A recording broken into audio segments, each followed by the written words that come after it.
Hi, friends. I'm Emily Lay, and you're listening to the Simplified podcast. If you're looking for a quiet place where you can filter out the noise and the hustle, this is it. Every week, I invite you to slow down and join me to explore practical ways to organize and automate the complicated parts of life so you can focus on what truly matters most. You guys, I cannot tell you how excited I am that you're here today. It's a special day on the show because this week I'm releasing a brand new book. It's called Sure as the Sunrise, 100 Morning Meditations on God's Mercy and Delight. And for an author, this day is like Christmas and the first day of school combined, because I am so thrilled to see this thing that I've worked on for months, well, actually, since January of last year, finally get into your hands. But it's also really nerve-wracking, like walking into the lunchroom with your tray in hand, not knowing who's going to invite you to sit down and eat with them. I feel that way every time I release a book, and especially about this one. This is something that's really new for me, something I haven't quite done before. I've never written a whole book of meditations before. We could call them devotions, really. And for a recovering perfectionist, trying something new can feel really vulnerable. Because I want to do it well. I want to serve you well. But you know what? I haven't written the perfect book, and I'm not going to. But I've learned that I don't have to be perfect to serve well. In fact, it's probably better than I'm not. And here's the thing. My faith isn't something I talk about on the podcast all the time, but it has a lot to do with how I live my life and run my business. It informs the way I use my platform, the way I serve my team, and the way I show up for friends and family. Faith is the rudder that guides the direction of my life, pointing me toward the path that I believe leads me to the best version of myself. Over the last few years, faith has been a rudder for me when I needed it most.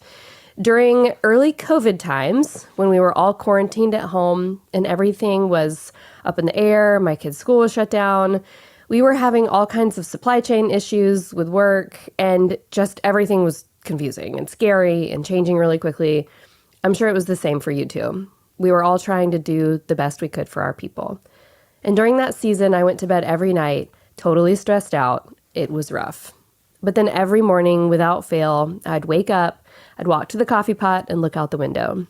And sure enough, I could see the sun rising again.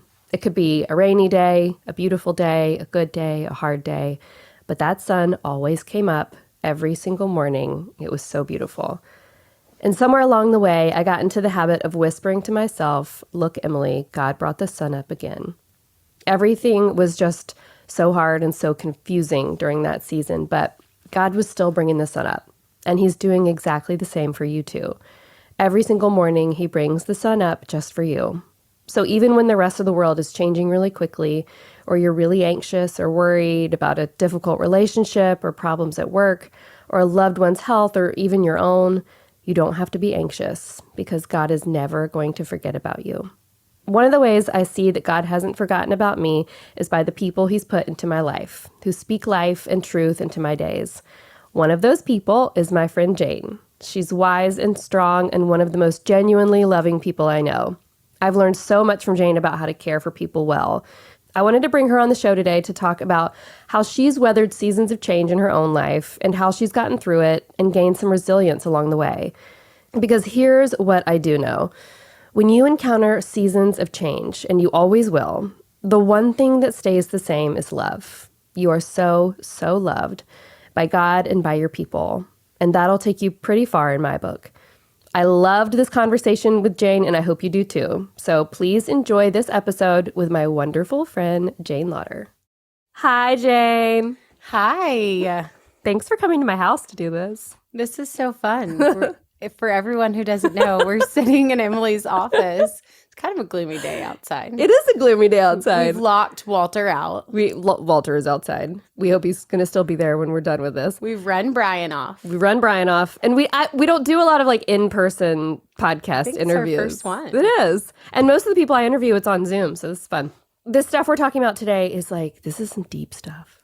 It's heavy. It's big. It's big. It's really big. And it's like super, super important, I think, for us to talk through, like, not just the hard stuff we go through, but like who we are on the other side of it and like how God uses the difficult things that we go through, whether it's a pandemic or an illness or struggles with parenthood or whatever it is, like how he shapes us as we get through that and then kind of transforms us on the other side. Yeah.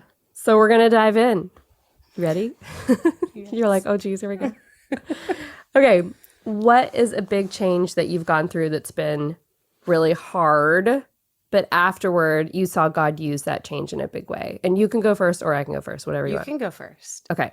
When I first started thinking about this particular question, I immediately thought about two things, about moving, like uprooting our whole family and moving to Pensacola, and how big and scary and like all-encompassing that was to move here and not have friends and not have a school and not have a church and not have roots. And then I also thought about infertility and what that was like trying to become a mom and have children. And through both of those things, I think God kind of like leads you, if you will, like into the uncomfortable where it's, I don't know, like I feel like we have things in our lives that we're like, okay, we know how to navigate these seasons. We know what to do when things go wrong. We know what to do when things get hard. But when you're in the middle of those kinds of things, it's like you've never done it before. You know Which is what I mean? hard. If So we're hard. just being completely honest, some moments of that are really, really hard. Mm-hmm. And I think those are the moments that we're taught the most. You know what I mean? Mm-hmm. Because in those moments, I don't ever want to say I doubt God, but I feel like, am I alone down here in this hole? Like, come down Yes. with me. You know, I need Right. that empathy. I need that. But I think those are the moments that when you've overcome it, you're like, oh, he was there. He was I there. just was blinded by my own. Worries and anxiety. And that, I think that statement is like what Sure as the Sunrise was based on. Like when all the pandemic stuff was happening, we couldn't see our family. We were worried about our health. We were worried about how we were going to do virtual school and have work and like do all the things. Yeah. And I remember just feeling like, God, like what is happening? Like I just felt forgotten about.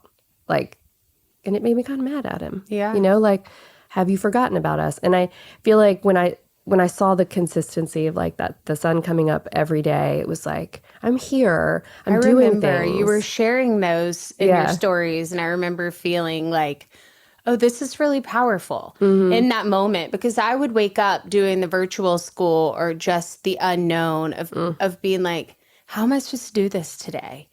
You know, my kids were having big feelings. I was having big feelings, and I just didn't feel equipped to navigate any of that. But I would get up, I would look at, and I'm like, oh, she's right. He did. He brought up the sun. Like, we can do this. And It's not going to be easy. I feel like what he does, like the things he's teaching us and that kind of stuff, it's like an undercurrent. We want to see like, fix it, God, you know, like make a big change, transform, you know, get us out of this situation. Like when we were trying to have, particularly we were trying to have a second child, because I had a lot of like guilt wrapped up in that like we had a child, but I really wanted another one. And it was, you know, 3.5 years of waiting and trying and tests and everything. And I remember just being like, just fix it. Like, why can everyone else have babies so easily and I can't? Why can't you just fix it, you know? But to be the kind of mother I think God wanted me to be, I think he led me through that to kind of make me, I don't know, change me, you know? Yeah. And I'm sure so many people listening, not just with infertility or anything that is hard, you want to fix it. You want to fix it tomorrow. When my kids come home with problems from school, you know, we both have middle schoolers now. I wouldn't trade anything to be in middle school now. It is hard. But as a mom, and they come home and they tell you something, I'm like, okay, let's fix this. Right. And then I'm learning I can't. Like, I have to pray. We have to give it to God. We have to, you know, hope that we can give guidance and advice and they can tackle these too. But it feels like you're climbing a mountain some days. You're not lying. You're not lying. Okay, has there ever been a season when you felt like you were working and trying so hard and doing all the things, but it felt like nothing was adding up, nothing was making a difference? How did that season feel when you were in the middle of it? And who or what showed you the way out?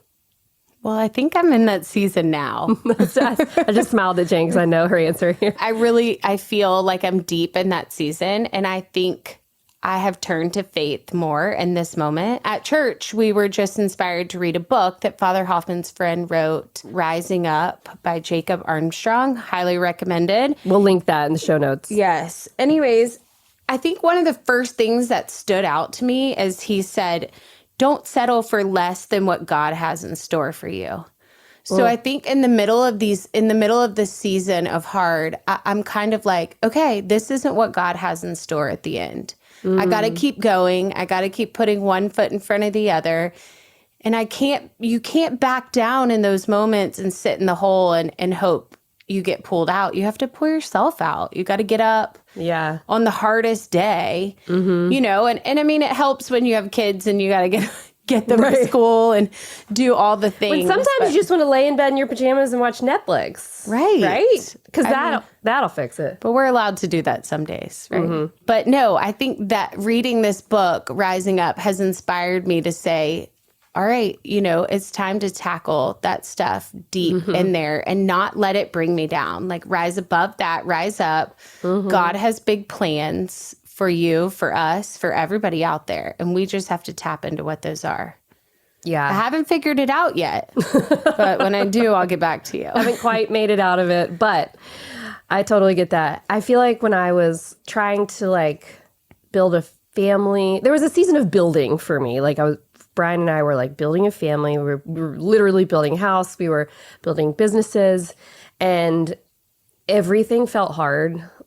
Everything was hard because everything was fever pitch in need of my attention and whatnot. And I feel like my efforts during that season, while looking back, every little thing I did mattered, Yeah. And the seasons don't last forever for sure. But looking back, I remember feeling oh my goodness, I'm just moving a baby step forward.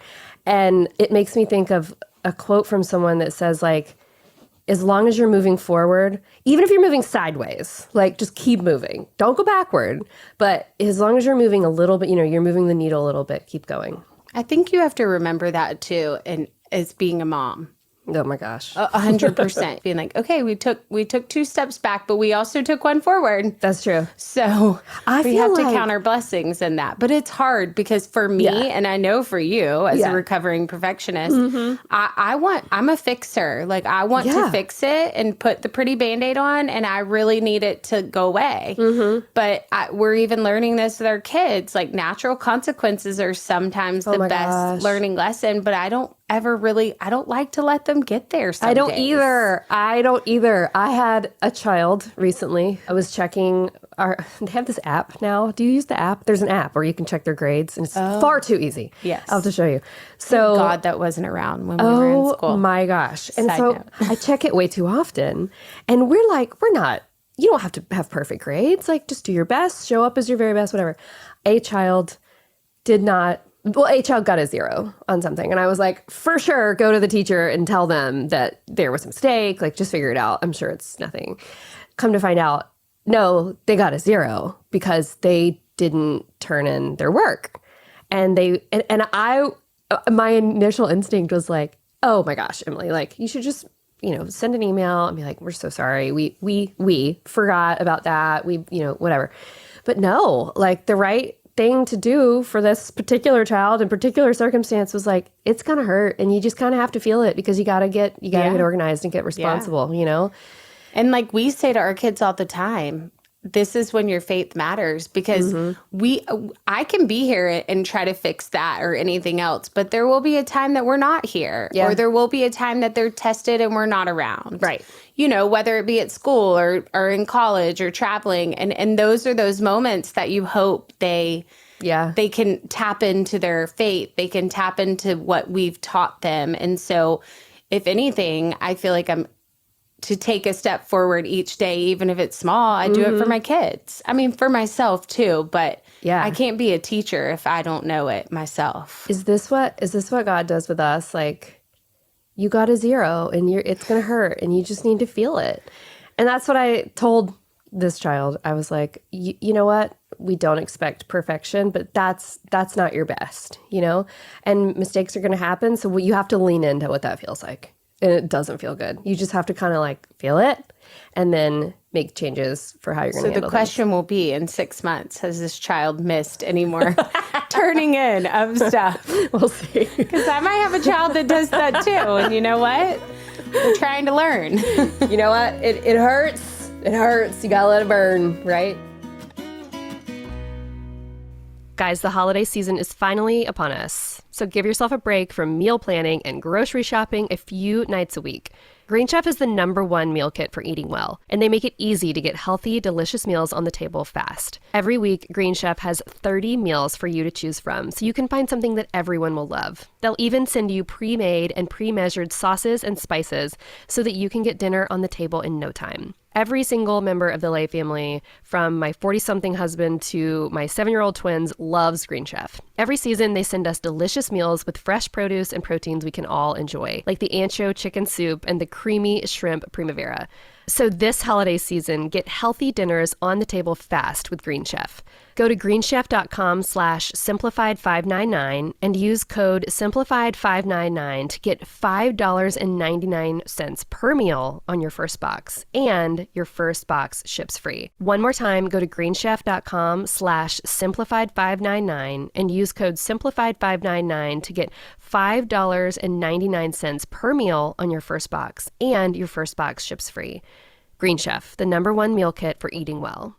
Do you know how much your subscriptions really cost? Most Americans think they spend around $80 a month on subscriptions, but the actual total is closer to $200. Can you believe that? Guys, think about all the extra cash you could put back in your pocket if you canceled the subscriptions you don't use. I can think of one for me: holiday shopping. I use an app that cancels subscriptions and saves me money in a snap, and it's called Rocket Money. You've heard me talk about this app before because it used to be called Truebill. Rocket Money is super cool because they show you all of your subscriptions in one place. Rocket Money can even find subscriptions you didn't even know you were paying for, or even find out you've been double charged for a subscription. So if you look at your list and decide to cancel a subscription, all you have to do is press cancel, and Rocket Money takes care of the rest. It could not be easier. So cancel unnecessary subscriptions with Rocket Money today. Go to rocketmoney.com/simplified. Seriously, it could save you hundreds of dollars per year. That's rocketmoney.com/simplified. I'm a big believer in supporting women-owned businesses, which is why I'm so pumped to tell you about this incredible sponsor, PrintFresh. PrintFresh was created by textile designer and fashion entrepreneur Amy Voloshin. In the early days, Amy packed and shipped every order out of her own home, just like I did. And now PrintFresh has grown into a nationally loved sleepwear and home goods brand made for lovers of pattern and seekers of whimsy. Do you want some new PJs for fall? The answer is yes, you absolutely do. Each pajama set from PrintFresh is made of 100% organic cotton, and with sizes from extra small to 6X and free exchanges, everyone can find their perfect fit for the chillier days ahead. You guys know I love a good pattern, and PrintFresh has some fantastic ones for fall. I just got the Bagheera cami nightgown in sapphire, and I absolutely love it. It's just the right length and so cute. Plus, it's gotten even softer every time I wash it. They're the holy grail of pajamas. So whether you're getting a head start on holiday shopping or giving your PJ drawer a refresh, head to printfresh.com/simplified or use code SIMPLIFIED for 15% off your first order, and let the fall fun begin. One more time, that's printfresh.com/simplified or use code SIMPLIFIED for 15% off your first order. I love this question. Has there ever been a routine that centered you during a season of change? Or even if life is just crazy busy, like something that you do that helps you stay centered and helps you keep your sanity, but also like focus on what truly matters. Yeah, I mean, I think as I'm in that season now, like I said before, I think it's church. I think trying to get better about being there, because I leave feeling so much better. Same. When I hear the sermon, it's relating. I feel like it is speaking to me and every part of what I needed to hear that morning. Mm-hmm. And it just gives me this moment of like, okay, I can come up out of this hole. Yeah. I can learn from this. I can do this, and we can be better. I think it's so good for my kids too. Mm-hmm. And you know, I mean, we all do love it when we go, but I'm having to make time for that because there's kids sports and there's, events and things to do. And I don't ever want to let that get in the way. And that's what I'm trying to make like a habit that is really healthy and good for our family. I love that you said that. And we just switched churches to Jane's church. We are new Episcopalians. And I found the same thing. Like I leave feeling the same way. And it's a routine that I didn't grow up with. So it's not natural for me to be like, hey guys, wake up early on a Sunday, get your shoes on, get dressed up and let's go to church. And if I'm not driving that train, like it may not happen, Right. So I have to stay committed to it. But I feel the same way. We were sitting in Sunday school a few weeks ago and we both even said this. We left feeling, we were learning about the Book of Common Prayer, which was things that I should know that maybe I've learned my whole life and didn't, growing up. And my mom is Jewish and my dad is Episcopalian. So we really had, we didn't have that leading kind of moment. So I think that's why I crave it so much in my life. But remember, we both said we feel like we're learning. Yes. And just as an adult and learning, I feel like is so inspiring. I agree. And I feel like I'm constantly just trying to like keep the wheels on the bus over here and like keep the business going, keep the kids going, get everybody where they need to be. When I take time for myself, it usually looks like a good book, and it's usually not nonfiction. It's usually fiction or like a massage or like going and working out or whatever. I'm never like filling my brain or my soul, if you will. Yes. And I like that was so like life-giving, for lack of a better term, to learn those things. Like I don't know, like I don't allow myself time to like be inspired in that way. Right. Well, because I feel like we have to always be the ones that are doing Giving that. And doing. Yeah, teaching. And so it feels like, yes. And so I keep reminding myself in order to teach my kids those things, well, I have to know them too. It's like the bucket thing that we say, like, you can't pour water from an empty well. And like, that goes for like rest and all that. And but just same so you know, knowledge. That's easier said than done. Oh, Lord. Out there. For everyone that's already feeling guilty, like, we are not perfect no in those kidding. moments. So I don't want anyone to leave that feeling like, well, now I have to go to church and that's going to be what works. Yeah. I think it works different for everyone. I think in different seasons. Right. In their different seasons. I think we just happen to be hint, hint, in the 40-year-old range that we're not. I mean, when my kids were little, it was hanging on by a thread. By a thread. Right. And that was not my season that if the kids slept in on Sunday, like I couldn't get myself to do that moment. But that is what, in my season now, that's what fills me up. Thinking about life in seasons is such a good, I think, way of thinking about things because like you said, the season where my kids were little and the business was young and like, holy moly, like we were lucky if everyone left the house with shoes on any given day. Right. It was so much. And now I feel like I am in a season where I can do those things because my kids are older. But I was going to say that one of the routines that helped me when my kids were really small, and I kind of laugh at this, but it was really helpful, was that when the kids would go to bed, I would get myself ready for bed and I would lay in my bed and I would listen to audiobooks. And it was like, I had been staring at a screen so much and I had been, doing so many things throughout the day. It gave my brain a chance to rest, my eyes literally like a chance to rest.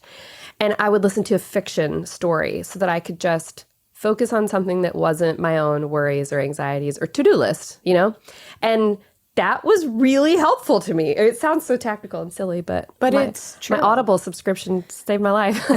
I mean, I think for every person has to discover what that is for them. But knowing you, something like that is completely you. Totally. By the way, she is organizing products on her in her kitchen right now because last week she was ready to organize the house.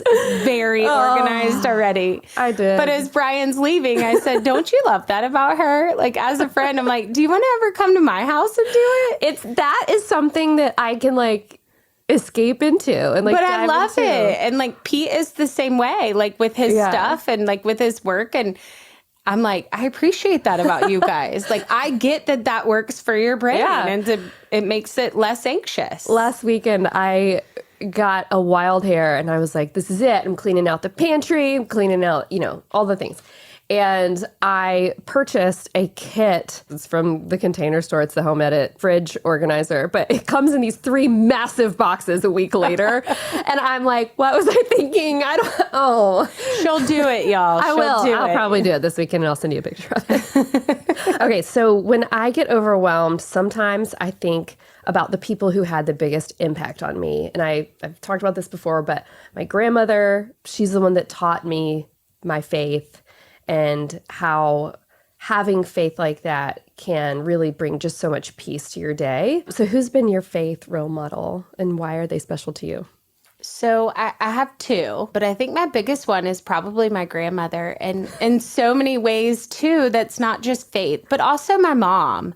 She had an accident and she fell off of an ATV and she just kept rising above in those moments. Like it was so hard. She had not an easy divorce that she had to keep rising above. And so I think in those moments, she doesn't realize this, but I think in those moments, she taught me a lot of faith and strength of just keep going, going. But also, of course, our grandmother's time, which those women of that time just had so much faith and belief in everything good. Yes, they were just pillars. Pillars. I mean, my grandmother, both my grandmothers, really. My mom's mom was very polished. She was a lady about society. Like she was, she did all the things.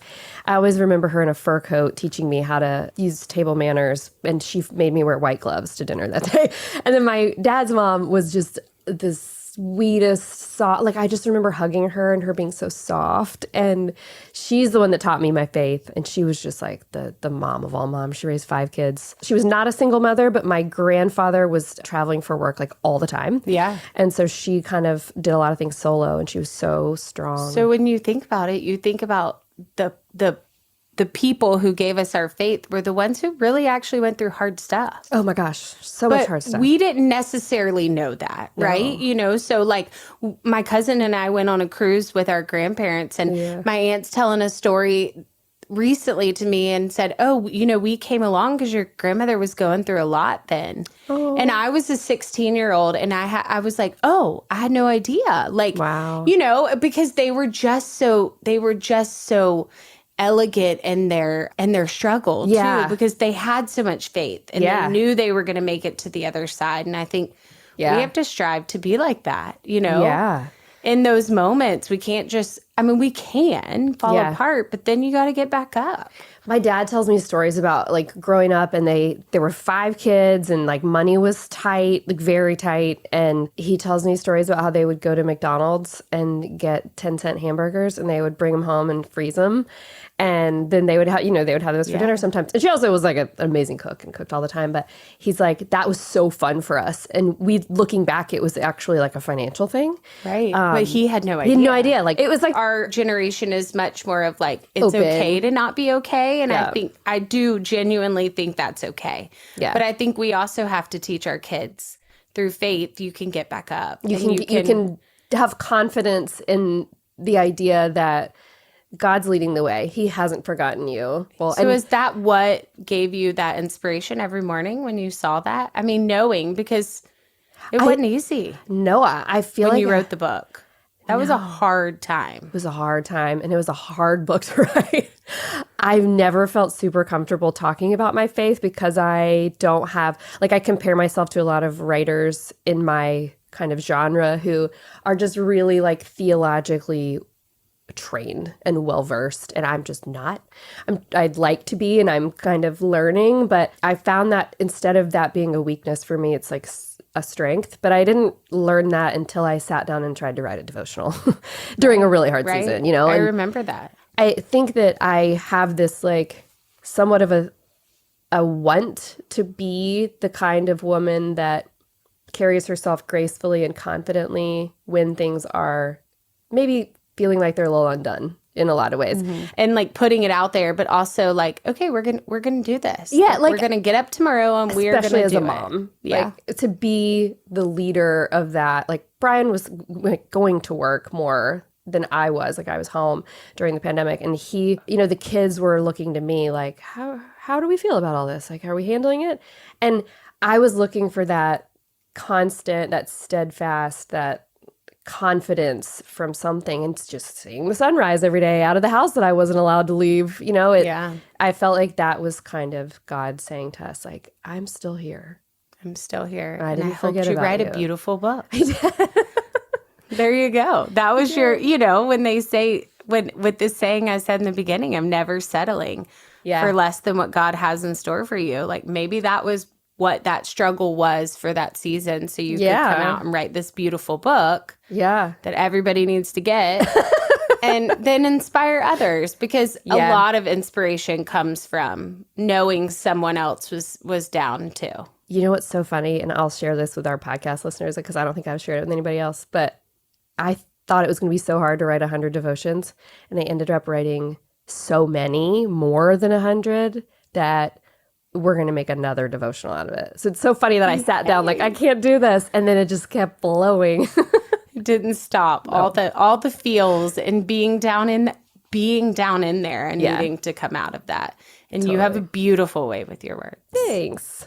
Okay, we're going to go into rapid fire. You ready? I'm ready. All right, whatever comes to your brain. A small way you see God show up in your life. In my friends. Aw, thanks. Did you mean me? Yes, I'm just kidding. Yes, you. I know you have other friends other than me. A verse or motto that gives you a sense of peace. I think maybe the Serenity Prayer. Oh, I love that. I love the Serenity Prayer in those moments. It go? God, grant me the serenity to accept the things I cannot change, courage to change the things I can, and the wisdom to know the difference. That's so and it good. continues on, but in those moments, I love that kind of brings you to peace. What are you praying for right now? Everything. The world. I like the world to be in a good place. It makes my heart happy, but always my kids. Amen to that. My husband, love that man. He's the best. They're good dudes, aren't they? We're lucky. We are. Shout out to them. Shout out to the husbands. All right, you guys, that was so much fun. I always love having Jane here and sharing our conversations. We're in really similar seasons of life with kids in middle school. Our kids are actually the same age. Our kids in middle school and our kids in second grade. As we close out this episode, I'd like to say a blessing for you as we leave this time together and get back to our days. In the midst of change, I hope you remember that you are strong and smart and resilient to boot. In the midst of uncertainty, I hope you remember not to withdraw into your hole, but to reach out to a friend and say, I need help. And through it all, I hope you remember that you were made on purpose for a purpose, and that you have so many people in your corner cheering you on as you write your next chapter. As always, I like to leave a little tip to help you put what we've talked about today into practice. So here's your task. How I start the day has a huge impact on the rest of it. If you're looking for a little more peace and calm in your life, try taking 30 minutes for yourself in the morning. Just 30 minutes of time by yourself in the quiet. Maybe you journal, maybe you read a devotional or inspirational self-help book. Maybe you pray or meditate. No matter what you choose to do, I think starting the day with that kind of intention really centers you. Maybe 30 minutes feels like too much. Maybe getting up 15 minutes earlier than normal feels more doable. Then start there. I promise you, nurturing your spirit is one of the most loving things you can do for yourself, and it helps you build resilience for the road ahead.